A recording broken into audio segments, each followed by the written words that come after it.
Hello. So, logical fallacies are bad ways to engage in arguments, discussions.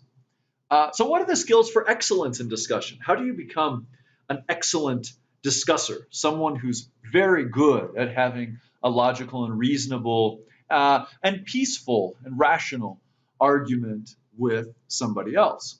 Well, here are some skills for excellence in discussion. One, making distinctions. Making distinctions is really big. One, because then you know exactly what you're talking about. But two, because you can then affirm part of what somebody says, not deny that, while denying some other part, making a distinction between the two things. There's an old saying that the Dominicans used in their teaching, and it was never deny, seldom affirm, always make distinctions. Never deny, because there's usually something true in what somebody's saying, so you don't just say you're wrong. Seldom affirm, because often enough there's distinctions to be made that you need to kind of qualify in there. Always make distinctions. Always see precisely in what somebody is saying, what they're saying, and where you agree and where you disagree, or where you think there's more to be said. So let's look at this. Someone says to me, they look at the little sticker in my car and they say, Father Joe, you need to change your oil. You've been driving 3,000 miles since your last oil change. And I could say, well, you're right that I've been driving 3,000 miles since my last oil change. Absolutely true. Um, and if I had traditional oil in there, many people would say you should change your oil at 3,000 miles. But what you might not know is that I have synthetic oil in there, and synthetic oil should be able to keep the engine safe for longer. So I don't need to have my oil change yet. So I make a distinction, but I affirm part of what they say and say, oh, but there's this other factor that you didn't recognize. Somebody could say, on a more serious matter, if God is eternal and unchangeable, then God can't die. But Christians say God died, which is a contradiction. Therefore, Christianity is absurd. Okay, they're making a case against Christianity because there seems to be this contradiction. Now, I can make a distinction. I can say, look, you're absolutely right. If we said that God as God died, then that would be absurd. That would be a contradiction. We say that God's eternal and unchangeable, and yet if we said he died, that would be a change. Therefore, that would be absurd. But let me tell you what Christians actually say. We make a distinction.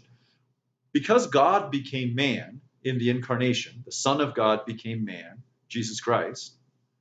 As God, he did not die, but as man, he died. He had two natures, and according to one nature, according to his human nature, he did die. Therefore, the contradiction doesn't apply because the death took place in his human nature, not in his divine nature. The second person of the Trinity died as man, not as God. That's why we say that God died. God died, the second person of the Trinity died, but not as God, as man. Okay, so you make the distinction. You affirm what's can be affirmed in the statement almost always. There's something that can be affirmed, but you make distinctions. You talk about precisely what needs to be talked about, what needs to be distinguished. Okay, then another skill, another excellence. Ex- uh, Show to the person that it really matters to you why they hold what they hold and make it really matter. Pay attention to what they have to say. Try very hard to understand why they say what they do. It's necessary to understand someone's point in order to see what's true in their point and what's incorrect. If you don't really understand it, then you're really making a straw man argument, right? You're really kind of getting off the point. But more to the point, not only just to avoid making a straw man argument, if you're having a good discussion, you should really want to understand the depth of their argument. You should want to see what's there. You should care enough about them to say, wow, it really matters to me what you think and why you think it. That's good for the human dimension of the conversation because they feel like you really care about what they think. And it's good for learning because then you understand why someone would hold this position. So you might ask questions like, what makes you say that? Or why do you believe what you believe? You could ask someone too, if the discussion gets far enough, why would someone believe something different? So you might see what their thoughts are of why someone would be on the other side or what they don't see perhaps on the other side. You try to understand what's there. Okay, let me give an example. If someone comes to me and they say, I don't believe in God, well, there could be many reasons why someone doesn't believe in God.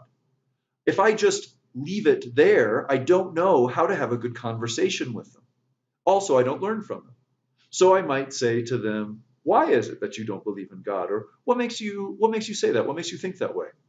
And they might say, well, so there's too much suffering in the world. How could God allow a world where so much suffering happens? Or they might say, science is able to answer all of these different things that people in the past didn't know how to answer. And so the need for God has been eliminated.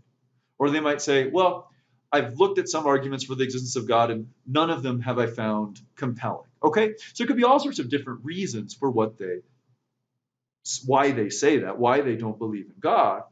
I, if I'm going to be excellent in discussion, need to know what their reason is so that I can speak to it, but also so that I can learn from them.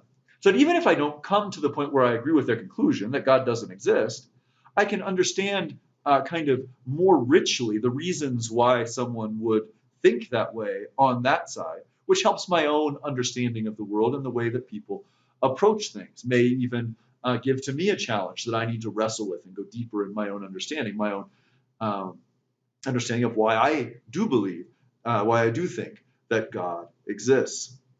Okay, then it's also important to find as much truth in the other person's position as possible. This is connected to these other things, but I want to bring up specifically the principle of charity.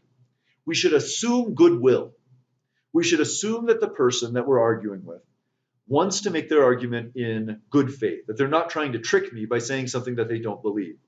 I should always assume that they're making the best possible argument, not the worst possible one for their position. I don't say to somebody, oh, you say this, but really I think you mean this, and therefore it's just a bad argument. No. I should assume goodwill. That's the principle of charity. And rather than straw manning, I should steel man the argument. By steel manning the argument, you help them to find the best form of their argument, and then you argue against that. So to take an example, let's say that somebody said they don't believe in God because of suffering in the world, because people suffer. Now I might say, look, sometimes people would say that adults who suffer, it's because they've done wrong things, you know. So to take that off the table, wouldn't it be stronger to say children suffer? Look, and of course, whatever you say about adults, they couldn't have done anything to deserve it. Look at like the little children, and they suffered. How could it be that God exists if he creates a world where little children suffer? In a way, that seems like a stronger argument than just saying adults, because it takes one possible argument against off the table. Then you have to argue against that, against the stronger argument rather than the weaker. Steel manning an argument means you're really interested in the truth of things. You're not willing to win just because someone hasn't thought of the best version of their argument. So you help them to get there. That's a part of excellence in discussion and argumentation. Now, a note on that: you should check with them and make sure they accept that. You know, they might not accept your argument for one reason or another that you don't see, and then you could be straw manning them. So don't do that. But you know, you say, hey, look, wouldn't this be a stronger version? And they say yes. Well, then you can work from that and make your argument against the stronger version rather than the weaker. And lastly, just a note: in all of this, you've got to be willing to suffer cognitive discomfort. When we're arguing with people who disagree with us, there's a little bit of pain or a little bit of difficulty or anxiety that we can feel inside us. Well, that's a path to growth. We need to be willing to suffer the cognitive discomfort to be able to move forward in our own knowledge and to be able to have good and rich conversations with other people where we go deeper into the truth. Thank you very much. God bless you. Have a great day.